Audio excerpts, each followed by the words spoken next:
या 48 ते 72 तासामध्ये अवघ्या जगाचं लक्ष हे इस्रायल, अमेरिका आणि इराण या तीन प्रमुख देशाकडे आहे. आता ह्या तीन देशामध्ये जी आताची परिस्थिती जशी आहे त्याच्या अगोदर मित्रांनो 8 ते 10 दिवसापूर्वी आपल्या भारतामध्ये तसाच घडवायचा प्रयत्न त्या लोकांनी केला होता. तुम्हाला मी हे प्रूफ सहित दाखवणार आहे. भारतामध्ये हा प्रयत्न वारंवार होतोय. कधी जेएनजीच्या नावानं होतोय, तसं नेपाळला प्रकरण झालं होतं पाठीमागं, बंगलाला झालं होतं. हेच श्रीलंका, बंगला, नेपाळ ह्या तिन्ही देशासारखी परिस्थिती भारतामध्ये आणायचा काटेकोरपणे प्रयत्न त्यांनी केला होता. पण त्यानंतर आता हे इस्रायल आणि इराण याच्या पूर्वी काही असे खळबळजनक खुलासे आहेत मित्रांनो, कसा भारताला पेटवायचा प्रयत्न या काँग्रेसने केला होता आणि कशा प्रकारे मोदींना आणि ह्या भारत मातेला बदनाम करायचं षडयंत्र यांनी केलं होतं. आपण ते एक्सपोज करणार आहोतच. पण म्हणजे तुम्हाला सामान्य प्रश्न आहे. पहिला प्रश्न, अबोटाबाद इथं ओसामा बिन लादेनला अमेरिकेनं घुसून मारलं, त्यावेळेस अमेरिकेच्या विरोधी पक्षाने कधीच अमेरिकेच्या शासनाला किंवा त्यावेळेसच्या बराक ओबामाला एकही प्रश्न केला नाही. इस्रायल पॅलेस्टाईन झालं, त्यावेळेसही इस्रायलच्या विरोधातील नेत्यांनी कधीही प्रश्न इस्रायलवरती उपस्थित केले नाहीत.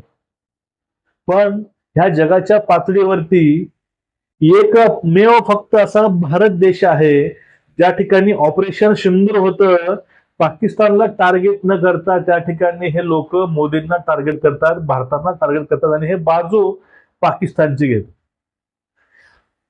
पहलगाम मध्ये धर्म विचारून मारलं जातं, पण त्यावरती हे काही न बोलता हे बाजू पाकिस्तानची घेतात, कारण त्यांची सगळी बयानबाजी हे पाकिस्तानच्या मीडियामध्ये ट्रेडिंगला असते. हा फरक आहे. आपल्या भारतातील राजकारणी खरंच विकले गेले, चाटू आहे आणि खरंच हे सत्तेसाठी कुठल्याही थराला ते जाऊ शकतात. बघा, आता हे जे युद्ध चाललंय यामध्ये सुद्धा वारंवार क्लेम आणि ब्लेम या ठिकाणी सध्याच्या सरकारला केलं जातं.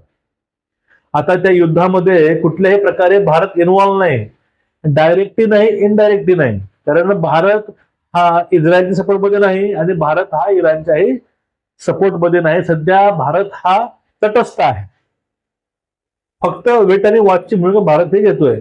मग आता सगळं आता पण तोच प्रयत्न होतोय. तो प्रयत्न 8 दिवसापूर्वी झाला होता.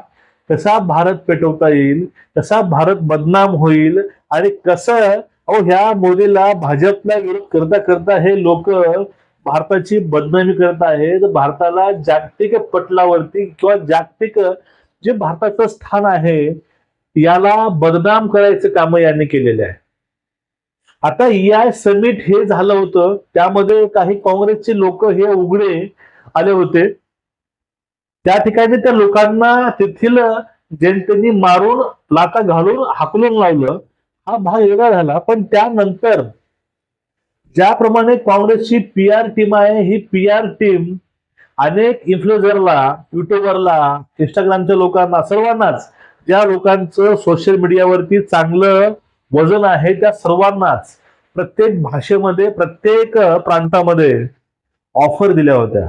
त्या ऑफर अशा होत्या, काही करा, 3rd डिग्री वापरा, कुठले काही वापरा, तुम्ही कसल्याही पातळीवर जाऊन तुम्ही फक्त टार्गेट हे मोदीला आणि EI समिटला करा. हे त्या ठिकाणी मित्रांनो यांच्याद्वारे त्या लोकांना ऑफर्स गेल्या. पण ह्या सगळ्या सोशल मीडियाच्या लोकांनी ह्या सगळ्या ऑफर धुडकावून लावल्या. त्यांनी सांगितलं की आम्हाला देश हा प्रथम आहे, आम्हाला काँग्रेस मोदी काही देणं घेणं नाही.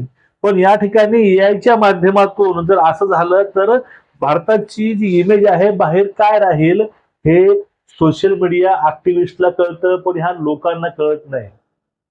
तो काँग्रेसचा काळा चेहरा तुमच्यापर्यंत मांडण्याचा प्रयत्न अगोदर केलेला आहे, तो तुम्हाला आता सुद्धा मांडतोय. तुम्ही तो पूर्णपणे एक व्हिडिओ बघून घ्या. त्या ठिकाणी जे काही हे इन्फ्लुएन्सर आहे ते काय म्हणतात या सगळ्याविषयी त्यांनी डायरेक्ट एक्सपोज केले काँग्रेसला. तो व्हिडिओ बघून घ्या. हद ही हो गई। मैंने गलगोटिया यूनिवर्सिटी को क्रिटिसाइज करके आई समिट पे एक वीडियो क्या बना दिया। मुझे लिटरली ये मैसेज आया और इसके बाद कॉल भी आया है कि क्या आप हमारे लिए एक वीडियो बना सकते हो कांग्रेस पीआर टीम की तरफ से, जिसमें आप मोदी जी को क्रिटिसाइज करो कि मोदी जी ने एआई समिट में पैसा वेस्ट करा है और एआई समिट सिर्फ उनके पीआर के लिए रखा गया। भाई एटलीस्ट उन लोगों को तो मैसेज करते हैं जो तुम्हारे लॉयल चमचे हैं, हम लोगों को क्यों? मतलब ये कांग्रेस वाले सिर्फ गलगोटिया की गलती की वजह से पूरे एआई समिट को ही बदनाम करने का प्रोपेगेंडा चला रहे हैं। जैसे वहाँ कह रहे हैं कि वो मुझे कितना भी अमाउंट देने के लिए तैयार है, all I have to do is मुझे जो एआई समिट हुआ उस चीज को बदनाम करना है कि हमारी बीजेपी गवर्नमेंट ने कुछ नहीं किया और जितना भी ग्लोबल इन्वेस्टर्स ने पैसे डाले हैं वो अडानी और अंबानी के जेब में गए हैं, ना कि गवर्नमेंट को मिली है। ये मेरे इन्फ्लुएंसर अकाउंट वाले पेज पे आया था जिसपे रीच बहुत ज्यादा है and they were also ready to negotiate कि आप जो मांगोगे हम देंगे, बस आपको ऐसा ऐसा बोल के डालना है, उसमें दिक्कत क्या है? मैंने मना कर दिया, बट ये इनकी स्ट्रैटेजी है। This you guys can see is the strategy what Congress plays. जैसे वो ध्रुव राठी बिक चुका है, ये चाह रहे कि जितने यूथ है वो बिक जाए, दे आर रेडी टू पे। बेटा सरकार ऐसे नहीं चलती, देश ऐसे नहीं चलता। आप हमें पे करके 10 लोगों का माइंड वॉश तो कर दोगे, देश तो चला नहीं पा रहे हो आप, जो एक्चुअली हमारी गवर्नमेंट कर रही है। तो what's the whole point of you being a political party, right? आज सुबह मैंने ये मैसेज रिसीव किया कि आप एआई समिट को बदनाम करके एक वीडियो बना दो, हम आपको 25,000 दे देंगे।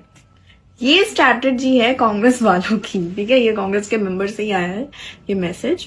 तो सोचो, ये लोग ऐसे ही पैसे देकर इन्फ्लुएंसर्स खरीद के प्रोपागेंडा सेट करते हैं और लोगों को उल्लू बनाते हैं। इन्होंने सारी बेशर्मी की हद पार कर दी है। अब ये पैसे उड़ा के नैरेटिव चेंज करवाना चाहते हैं लोगों का। रुपए कीमत लगाई गई है मेरी देश बेचने की है, या फिर ये कहिए देश बेचने की कीमत 25,000 रुपए।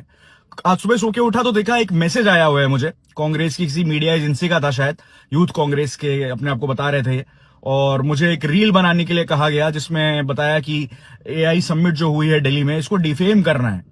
जिस तरह से इन्होंने शर्टलेस प्रोटेस्ट की थी वहां पे, और उस तरह से उसको डिफेंड करना चाह रहे हैं। तो ये कंटेंट क्रिएटर्स का सहारा लेना चाहते हैं और मुझसे प्राइस वगैरह पूछा, अपना बजट भी बता दिया मेरे, मैं कुछ बोलता उससे पहले। दोस्तों अगर ये पैसे की बात नहीं है यार, 25,000 रुपए क्या, ये इस बात के 50,000 रुपए 1 लाख रुपए भी दे रहे होते ना, इतने खैर कोई देता नहीं, पर अगर दे भी रहे होते, 15 भी दे रहे होते, 10 भी दे रहे होते, तब भी ये काम मैं तो नहीं करता। और मुझे लगता है कोई भी भारतीय जिसे अपने देश से प्यार है, जो थोड़ा बहुत भी नेशनलिस्ट है या समझता है कि देश की प्राइड का सवाल है, वो ये काम नहीं करे। आता तो प्रकार हा पाठीमागे झाला होता, तो प्रकार पूर्णपणे हाणून पाडला गेला आणि त्या ठिकाणी एक्सपोज हे काँग्रेसला करण्यात आलं। पण आता सध्या इस्रायलच्या, इराकच्या, इराणच्या या सगळ्यामध्ये आता टार्गेट हे परत भारत होतं।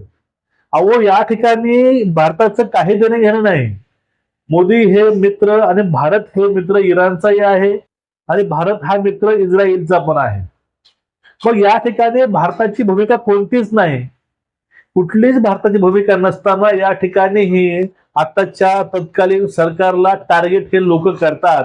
मग ह्या सगळ्या लोकांना किती पैसे मिळाले, त्या लोकांना किती पैसे देऊन त्या ठिकाणी मोदींच्या विरोधामध्ये, भारताच्या विरोधामध्ये बोलायला लावलंय, हे आता या लोकांनी सांगावं। आणि महाराष्ट्रामधील सगळ्यात जास्त कोणी हे गोष्ट उचलून धरली आहे तर संजय राऊतांनी। आता ह्या संजय राऊताला नेमकं किती पैसे मिळालेत, किती पेट्या मिळालेत, 50 खोके मिळाले, त्याहून जास्त मिळालेत, तेही सांगावं। मी का बोलतोय, कारण फक्त एआय समिट वरून काँग्रेसनं पैसे देऊन मोदीला आणि सत्तेतील पक्षांना टार्गेट करण्याचा प्रयत्न केला होता। आता तर याच्या पुढे एक मोठा इश्यू घडला आहे आणि त्यामध्ये आता हे वारंवार त्या ठिकाणी टार्गेट करत आहेत। तुमचं एकूणच या प्रकरणावरती मत काय, नक्कीच व्यक्त व्हा, व्हिडिओ शेअर करा। रामकृष्ण।